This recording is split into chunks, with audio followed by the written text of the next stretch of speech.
5. La marca de los Russell. Pero ya en Edward Russell había aprendido la fiebre del oro. Su temperamento positivo y directo rechazaba la superstición. Más algo, allá en su fondo ignorado de sí mismo, quería darle cabida. La llegada providencial del minero Espinosa a Bolivia, la compañía del arriero Florindo Bustamante, el hecho de que el encanto hubiera sido descubierto justamente en el sitio que señalaban sus referencias. El ingeniero no podía apartar de su mente estas intervenciones ubicadas en un plano donde los cálculos no valían. Comenzaba recién a conocer mineros de verdad, regidos solo por el signo de lo invisible. La silueta del compadre Pelao estaba fija en su corazón y su ausencia le dolía como la de un hermano querido. Luego, ese viejo cascarrabias de don Bautista, que a raíz del fracaso había jurado morirse sembrando papas, y tantos otros que recién le mostraban su verdadero perfil y sus legítimas dimensiones. El oro, la riqueza en sí, no eran suficientes para mover tantas voluntades y tantos esfuerzos. Algo más había que superaba toda previsión. Désele al minero la mejor veta del mundo y siempre seguirá en pos de otras, porque el verdadero mineral que busca eludirá todo cateo. No está en los montes, ni en la tierra, ni en el agua. Está en su propia sangre. Muestras, filones, colpas, llampos de sangre. Es una riqueza que ningún ser humano podrá medir jamás. En otras circunstancias, la reacción de Russell habría sido simple: abandonarlo todo, marcharse. ¿Traía siquiera alguna esperanza al partir de su patria? No, ninguna. Había venido por desengañar a su padre y volverlo a la razón y a la tranquilidad. ¿Era menos rico después del fracaso? De ningún modo. En el viaje a Chile no había gastado más de lo que pudieron costarle unas vacaciones modestas. Y allá, en Oruro, sus minas de estaño continuaban entregando normalmente su cuota de riqueza. Entonces, ¿por qué estaba desasosegado su espíritu? ¿Por qué permanecía en la incómoda pieza de un hotelucho en Chancón? El jugador que ha perdido una parada, por muchos miles que tenga en el bolsillo, siempre busca el desquite, la racha justa que habrá de doblegar al destino. A Edward Russell le estaba naciendo un alma de jugador, vale decir de minero. A los 2 días de calma se le hizo presente de golpe el deseo ignorado. Quería ver a don Braulio Vargas, el ganador de la partida contra lo imprevisto. Deseaba saber cómo era ese hombre señalado por el destino para doblegar sin esfuerzo lo que todos habían anhelado, y, como quien se despierta urgido por el tiempo, emprendió viaje, casi de anochecida, hacia la capital de la provincia. En el jardín del hotel halló a su padre en la silla de ruedas, cubierto por una manta. La voz sin vibración del viejo le anticipó que ya sabía todo. Las luces del vestíbulo, cuando lo empujó hacia adentro, se lo revelaron demacrado, marchito, sin voluntad. Pretendió consolarlo como a un niño a quien le han asesinado su perro favorito. Mr. Dick, en medio de su desolación, conservaba un rencor persistente, pueril, casi molesto. Ese canalla nos ha robado la mina, decía en inglés, refiriéndose a don Braulio Vargas, y luego como un ritornelo: Five fingers, five fingers. El hijo le contó su expedición para alejar un poco su espíritu de la idea fija, pero el anciano casi no le oía, recalcando una vez y otra que el mineral era el mismo y que los datos no eran exactos. Si yo hubiera tenido mis piernas buenas, se quejaba casi llorando. Edward bajaba la cabeza. ¿Qué ganaría con hacerlo ver que los datos estaban incompletos? Se nos adelantó ese miserable. Sí, era preferible que siguiera creyendo eso. Un día o dos de diferencia y la mina hubiera sido de ellos, de los Russell. Edward se estremeció al comprobar que inconscientemente sumaba el suyo al pensamiento paterno. De ellos, de los Russell. ¿Qué tenía que ver él con el desfile de aventureros y fantaseadores que habían sido sus antepasados? Una esferilla de oro, ese era el símbolo de la locura. La lucía su padre en la oreja. Una esferilla hecha con oro de Australia. El primero en llevarla había sido Richard, una especie de bucanero borracho y maldiciente. Ahora resplandecía en el lóbulo de la oreja paterna, muy cerca de él, como la única cosa viviente en ese rostro seco y ajado. «Será tuya cuando yo muera», solía decirle el anciano, «pero antes deberás convertirte en un legítimo minero». Él, Edward Russell, era, sin duda, más minero que todo el montón de fanáticos que lo habían precedido. ¿No sabía, acaso, mejor que nadie, cómo crecía y se desarrollaba el metal? ¿No había desmenuzado el proceso milenario de la Tierra y le eran familiares todas las capas geológicas determinadas por la ciencia? Su sabiduría no era de presentimientos, sino de exactas e inmutables comprobaciones. Sin embargo, todo esto tambaleaba porque un arriero viejo lo había acompañado una noche, allá en unos montes casi desconocidos. Después de dar a Mr. Dick la dosis de veronal que lo sumiría en el sueño, Edward estuvo hasta medianoche chupando su pipa en la ventana, bajo las frías estrellas.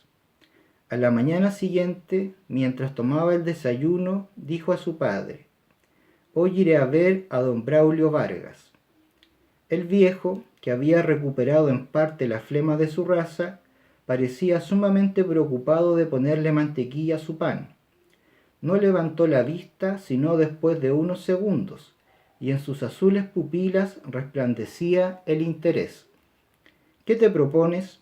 «Nada, hablar con él, conocerlo. Yo te acompañaré». Las cuatro pupilas gemelas se enfrentaron por un momento. Edward iba a decir que no, pero conocía la tenacidad del anciano y deseaba no perder tiempo. «Está bien», concluyó simplemente.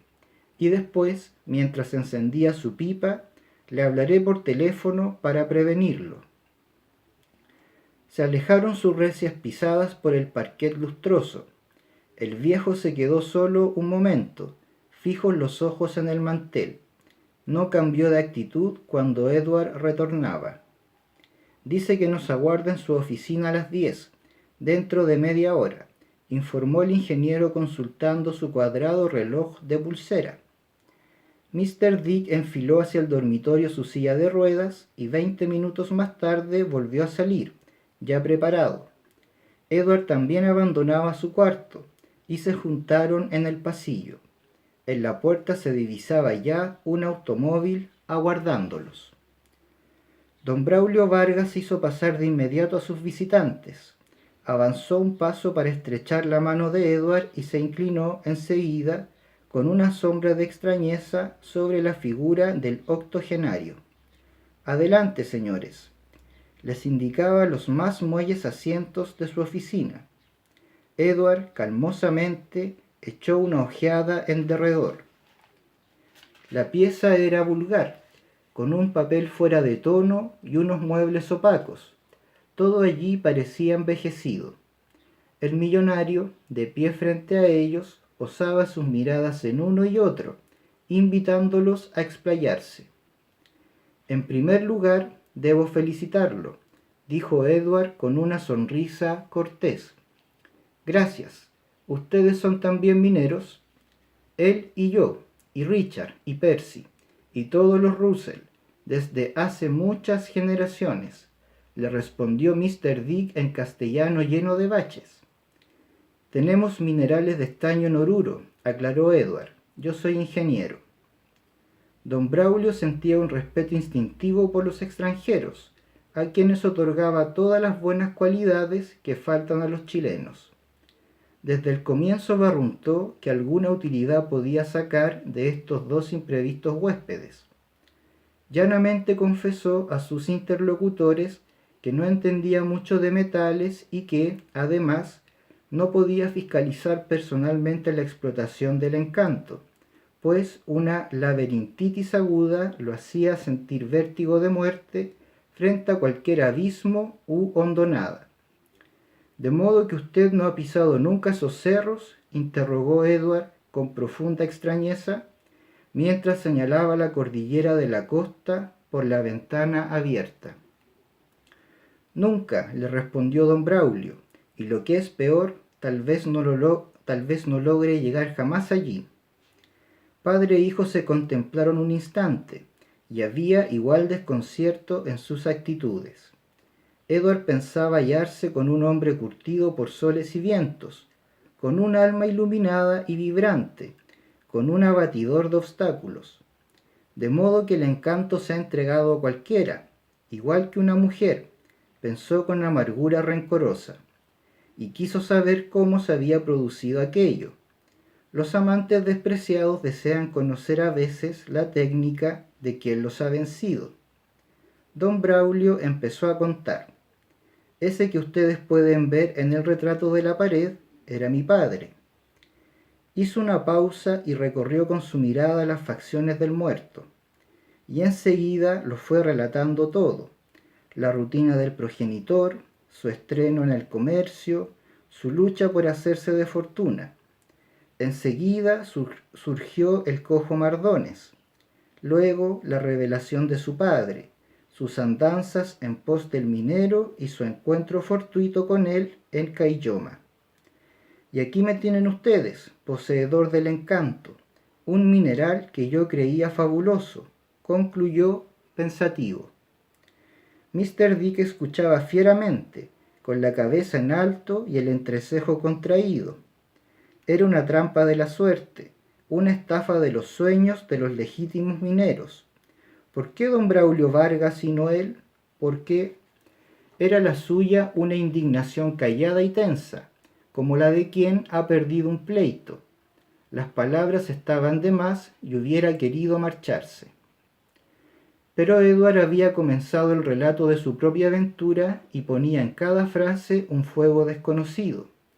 Reunía ahora, dándole una elocuencia coherente, la historia que había vivido a trozos, desde el arribo de Espinosa a Bolivia hasta la marcha, la fuga más bien del compadre Pelao en Chancón. Todo como si anhelase ahogar algo que sangraba de su pecho, todo un dramatismo que hacía vivir de nuevo a los seres y constituía los esfuerzos tan vanamente gastados. Este era el mapa que llevábamos, finalizó Edward Russell, extendiendo el papel arrugado frente a los ojos de don Braulio. El millonario fue a buscar el plano de sus pertenencias, el mismo que presentara al hacer el pedimento, y entre ambos comenzaron a confrontar. Todo igual, menos la ubicación misma de la mina, que aparecía desviada hacia el este. Algo había fallado en los datos del informante, algo inexplicable, dada la conformación de los cerros. Por eso no pudimos pasar, formuló Russell como para sí mismo. Había que hacerlo unos 3 kilómetros antes del sitio señalado por Espinosa. Se guardó tristemente el papel, como un trofeo inútil. Después la charla recayó en las supersticiones mineras. Por boca de su padre, don Braulio había recogido muchas. Las fue relatando allí como un expositor, sin dejarse ganar por las fantasías, deslizando en medio algún comentario sensato. ¿Y qué hay de la aparición de su padre, si la vio Mr. Dick? Eso, quién sabe, no he querido buscarle explicaciones. El encanto aparece rodeado de excesivos misterios, siguió diciendo Edward, absorto. Por ejemplo, el minero Espinosa aseguraba que nadie podría descubrir la veta sin haber recibido la revelación por medio directo. Sin embargo, ese cojo Mardones, el cojo cateaba por cuenta de mi padre, recuérdelo. Y su padre murió cuando le traían las muestras, sentenció Mr. Dick, inmutable. Es verdad, comprobó don Braulio, mientras la sombra de un temor le velaba el espíritu. Ustedes, en cambio, nosotros sí, nosotros hemos recibido el mensaje. La voz del viejo tenía la fuerza serena de lo verdadero. Esto se hereda, esto se recibe, como este aro de los Russell. Se tocaba la esferilla de oro en el lóbulo de la oreja, y en esa actitud movilizaba un gesto de ídolo milenario que todo lo comprende y lo sabe. Era Richard, el sin ley, era Percy, el soñador, era Dick, el apasionado, todos unidos en una sola sangre, en un instante del tiempo. Edward comprendió que algo solemne hablaba por boca de su padre. Después de aquella entrevista vinieron otras. Don Braulio, cauto, temeroso, había pedido informes confidenciales acerca de los Russell y no quería darse a ellos hasta no saber qué grado de confianza merecían. Tenía ya su plan, pero el paso era harto grave para darlo en falso. Cuando hubo confirmado plenamente que sus huéspedes eran lo que ellos decían, encaró su proyecto resueltamente, pero alejándolo de toda idea de cálculo.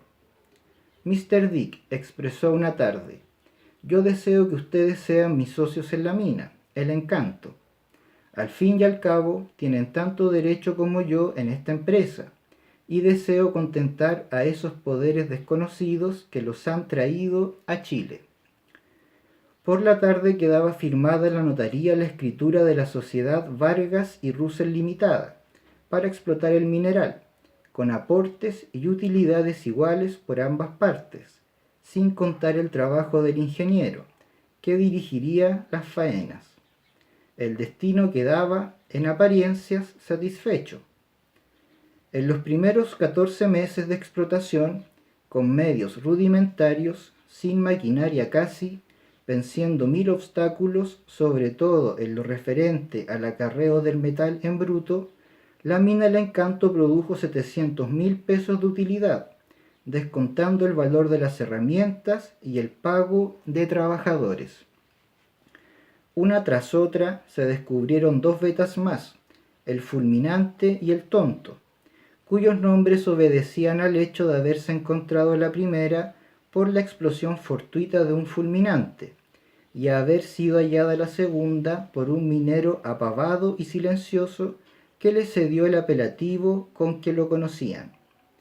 El mineral, después de aquello, ganó en importancia y aumentó fabulosamente las esperanzas de los 3 asociados.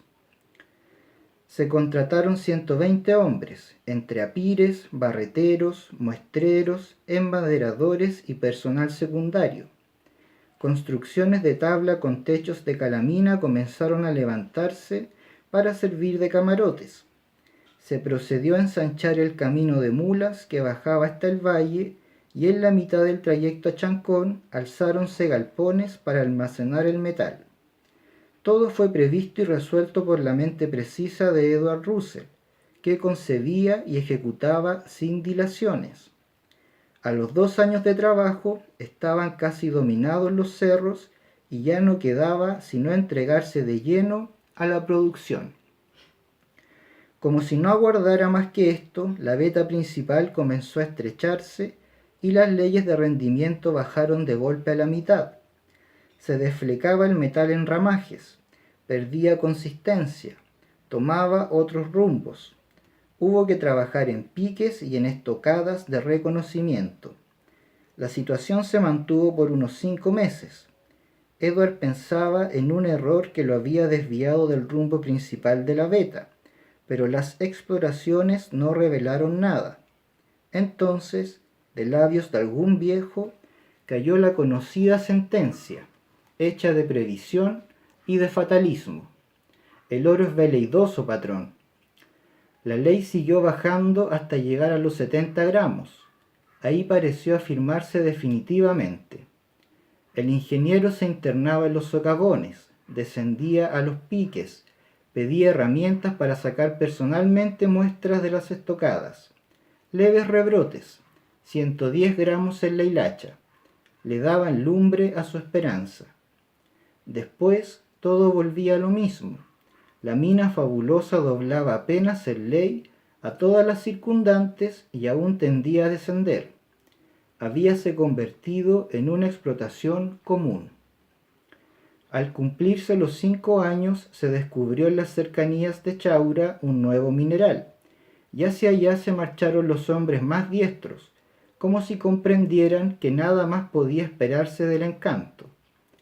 Coincidiendo con esto, Piedra Blanca puso en labores nuevas vetas, y el desbande se hizo mayor.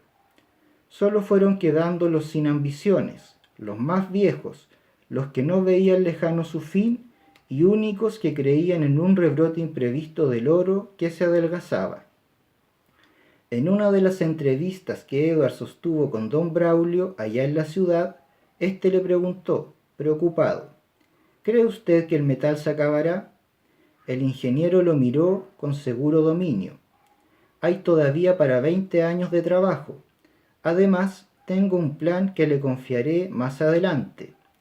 Necesito comprobar primero si las 3 vetas son ramificaciones de una principal. Esbozó datos técnicos que apoyaban su idea y concluyó con calma. Es necesario reponer los trabajadores que se nos han ido y aumentar en general los salarios. Piedra Blanca y Chaura nos van a dejar sin gente. Se sentó a la máquina para redactar un aviso. Barreteros, enmaderadores, ayudantes.